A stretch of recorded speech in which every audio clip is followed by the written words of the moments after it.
Well, hello everybody. This is Dr. Troy Dukowitz of the Commit and Go podcast, where we encourage you to make big commitments, take big action to create big ass results in your life and business. Today's topic is this: Watson, that kid's going to do some big shit. So this is coming off of the heels of a Facebook post that I literally just did last night, and a gentleman that I went to high school with actually. Those are his words that he posted based on the share that I had. And what I wanted to focus on is really the share, is because it's so important, so pertinent in our own lives. So I'll kind of set the stage for you. As we're sitting out in the garage just a few nights ago at my in-laws' house. They're having a Thanksgiving kind of gathering, family gathering. And the kids are running around and playing. And Watson kind of goes off on his own. And in this moment, there's this small picnic table that we have for the kids. And he is 5 years old. He literally just turned 5 years old. And he's sitting at this picnic table. And I see him having a conversation.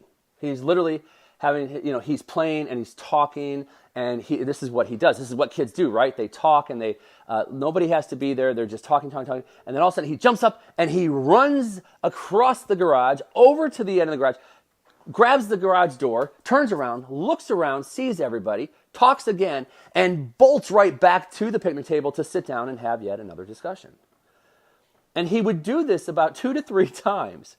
And I was watching it, and first of all, as a daddy, you're just like, your heart is so full because he's just so damn cute, and you just love your kids, and you're loving the moment that you're actually like in the moment and watching. But then secondly, it's just so cool to see him make a decision and go.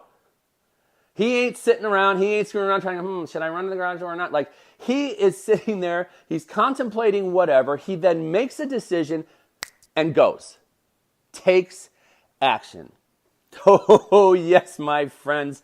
This is the epitome of commit and go. And you know exactly where this is going today. It is like so spot on, because what do people do? What does the average person do? What do all of us, or have all of us done at one point in time or another? We sit and contemplate, and then we create. And we do what? It's paralysis by analysis, right? So we are literally paralyzed in our thoughts, and we don't take the action. But what's beautiful about kids, and especially the younger they are, right? Like, we put fears in kids. We put fears in people. So what's cool about kids is they sit there, they just make the decision and they go. They make the decision and they go. Then they make the decision and then they go. And then there is a point in time when they start to question things. I don't know if I should be jumping 20 feet. I don't know if I should be climbing that wall. I don't know if every child goes through that moment. And some of you go, oh no, my kids are fearless. No, there's no such thing as fearless. They just don't let fear stop them from doing what needs to get done. They focus more on the climbing as opposed to the falling. And some kids, especially if they've had accidents before, they focus on damn, I've done this before. I don't want to hurt myself. And so they start to focus on the falling more than the climbing. But they can still move past the fear to climb and do what it is that they want to do. So I digress. Let's pull her back there, folks. So we go back to this decision-making process, and we know that all of us have done this. We sit and we contemplate, and we've all done this on the Watson side of it too. We sit, we contemplate, we take action, and we go. Right? We sit, we think about something, we make a decision, and we go. We sit, we think about something, we make the decision, and then we go. But then we also have all been on the other side of that table. We've also been on the other side of that table where we sat there and we literally contemplated things. Tried to figure it out. Got paralyzed and didn't take the action. Because we had to analyze it up and down and left and right. And then we talk ourselves out of things. We buy into the stories as to why we don't have something. We buy into the stories as to why something didn't work out. Oh, it was because I was traveling. Oh, you don't understand. It's because my kids weren't feeling good. Oh, it's because my kids got up early. Oh, it's because they stayed up too late. Oh, it's because I was late getting there because of traffic. We start to analyze things, and we start to then create stories. And when we create the stories, seldom are those stories ever pushing us towards what we want.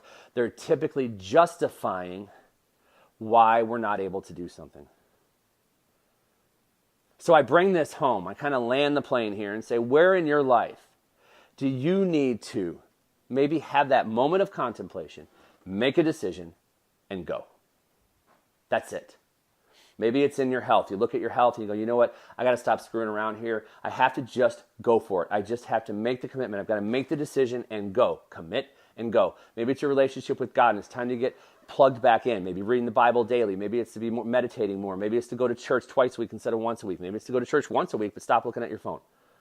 Maybe it's in your relationships and you realize like, wow, man, when the family gets home, I am like literally, I'm shutting down the internet. I'm turning the internet off. I'm pulling the damn plug and I'm going to make sure that we are all just, I'm going to make the decision and go. But even a move like that, for some people listening right now, like they start to pucker up. They're like, oh my God, I can't even imagine if we were to turn off our internet. Oh my God, I can't imagine what it'd be like not to watch TV tonight. Yeah, there are like people out there like this. It happens. Like they have to have the TV on every damn night. And don't worry if you're sitting there going, well, that's not me. I'm perfect. Well, you have something else that you do that you are quote unquote addicted to, that you sedate to. And it's a matter of realizing what that is and flipping the script. So when you look at family and say, what is it? What am I going to do? What is the decision that I am going to make that is going to flip the script here? And I'm going to take action.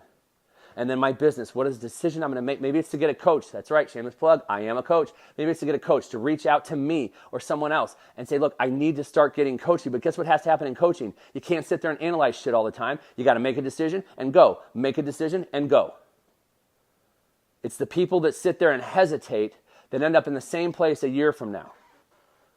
There are great coaches out there. Oh, no, people talk about bad experiences. Like, no, bullshit. If you just did what your coach told you to do, and you go, well, I did do what my coach told me to do. Yeah, most people do it for like 30 seconds, and then they stop and say, I tried it, it didn't work. I'm a chiropractor. I know. There are patients who go, oh, I tried chiropractic before. Oh, great. How long did you go? Oh, 2 visits.